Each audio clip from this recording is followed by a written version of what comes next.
What we're going to look at today, and mostly actually in the advanced channel, is how to use diminished and augmented theory to fuel some of our grooves and ideas. Now, this groove that I've got running here in the background uses a bit of diminished theory. And I'll get into why that is in a minute, but basically the riff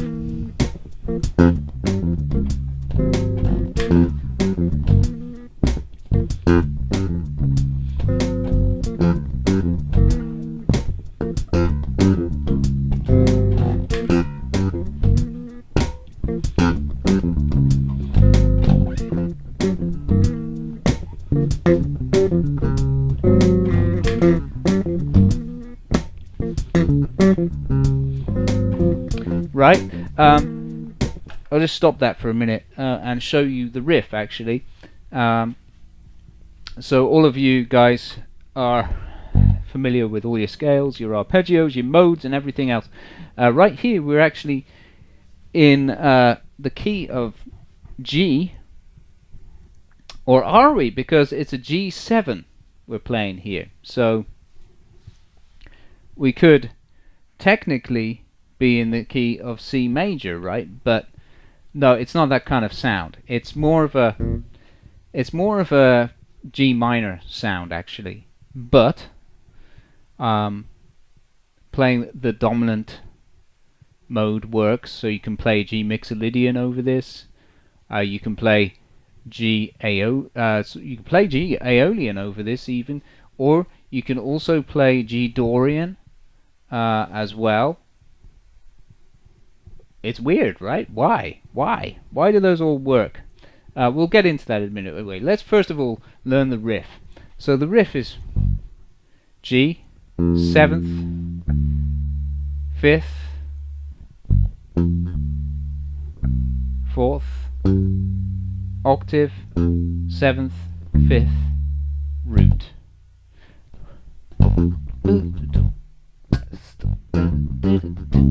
And it repeats that, but then it lands on the flat 5 and goes to the 9th.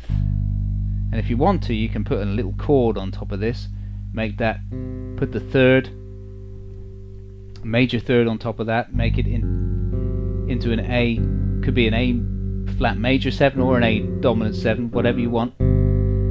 They both work, and then that takes us down to the 1 nicely. That is a tritone substitution, in fact, for a D7. That's why that works. Let's have a look at that in context, and what those notes are based on. Where is all this? So let's check it out. We're playing, ignore the 4th, that's not important, but let's look at the important notes. We've got root, we got 7th, we got 5th, we got octave, flat 5, flat 9. What does it all look like? Where does it all come from? What scale is all of that in? Well, it is all in. It is all. No, it's not all in that scale, is it? It's not all in A flat major. It's not all in G Mixolydian. It's not all in G minor, Aeolian, or Dorian for that matter. So what is it? Well, the answer is it's diminished, right? If we check it out, all of the notes in the diminished scale, if you start from G and you play half step, whole step, half step, whole step, half step, whole step, half step, whole step are in there, right? That's where it's coming from, right? Okay, so that's where this groove comes from. So for you guys, what I'd like to do is just you can, of course, you can play the groove. You can play the ass off the groove. And I'd like to just look at playing that diminished scale. I don't know if you guys, you probably know your diminished scale already. I'm not sure, but if you don't, this is a good time to learn it. So the diminished scale is really easy because you can do half step, whole step, or whole step, half step. In this case, we're going to do half step, whole step pattern, which means that we get this kind of pattern here, which looks like this: half step, whole step, half step on each string. So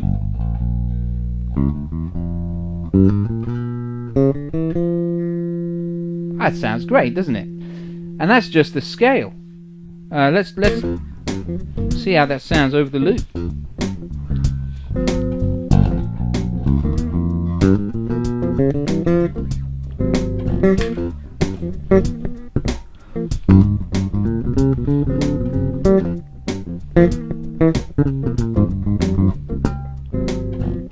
So we can also play an octave higher, and it gives us this lovely sound, right? It's just it's awesome. It's kind of dark, thick, sort of, but funky at the same time. Really jazzy stuff.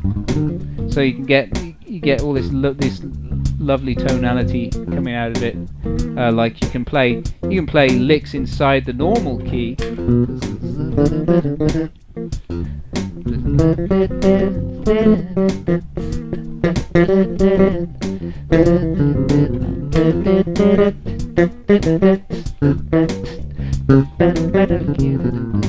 And you can add this diminished in there.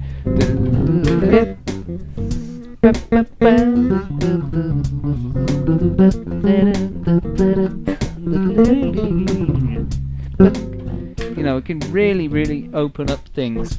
So in addition to learning the bass line, learn your diminished scale there. Okay, that's one way of playing it. You can play it going back down as well if you want, linking it.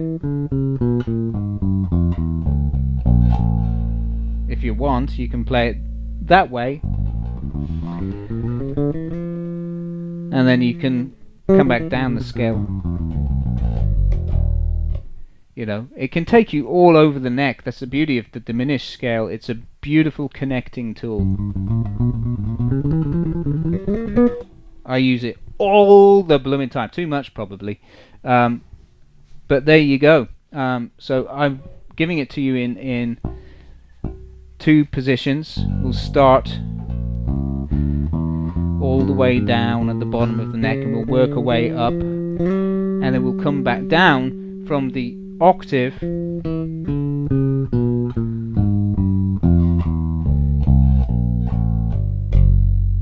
then down to the 5th string. If you've got a 5 string, that is, down to the B string.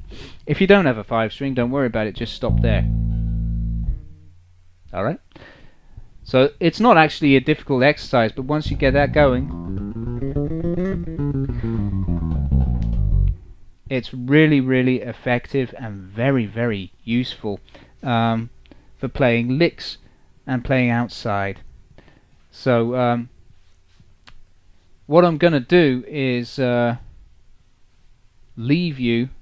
We'll use this backing track actually to study some more of some other licks as well that take us outside. So that's your first diminished exercise over a dominant 7th chord, and I'm going to continue this for the advanced studies, and we're going to look at how we can break up diminished, and we're going to learn, maybe we'll learn some licks that take us between playing inside and playing outside, incorporating diminished. Alright, thanks a lot for watching that, and I will leave you with the backing track right now. Here you go.